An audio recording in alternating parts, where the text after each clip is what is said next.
long as I believe I'm someone who can do these things, I use that intention and that belief, that quote, free will, to devote and to basically say, hey, you know, I am devoted. And I'm true devoted. I can't just be devoted outwardly showing, oh, look, I'm bowing and all this. It has to be an inward thing that, yes, you know, that presence is there. I know that presence and I worship that presence. And that presence is labeled God to me. And I worship that presence with all my heart, mind, body, and soul. And the invisible listener then sees this as I'm believing myself a separate self with free will, using that free will to surrender it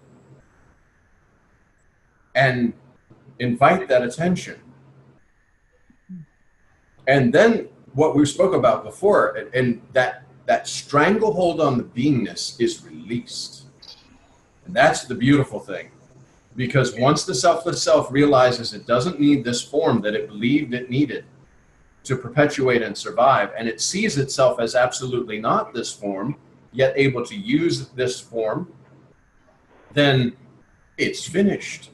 Spontaneous conviction is selfless self releasing the stranglehold on the ideas and beliefs it had about itself that it had to perpetuate through this form.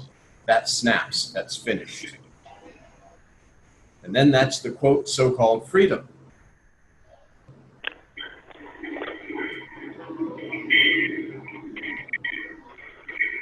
And as long as I believe I'm a separate individual, as long as I believe that, you know, I'm a part of, or that I have a human body, or any of these sort of things, I need to use those instruments as instruments in service to selfless self.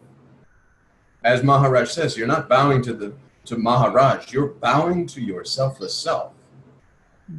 You're worshiping your selfless self. And see, that's why, if you don't have earnestness, it's almost a ridiculous waste of your time.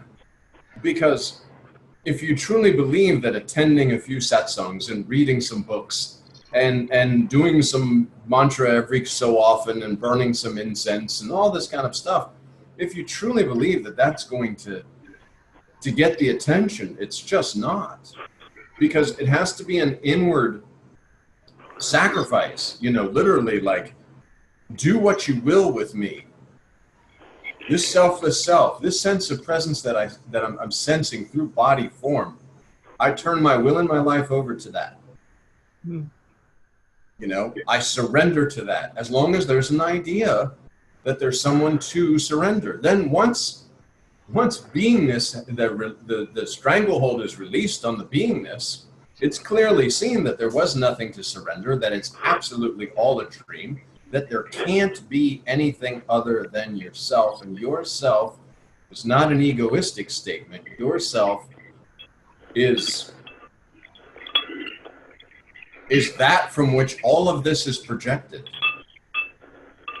Like Maharaj says, you're a projector of the 5 elements.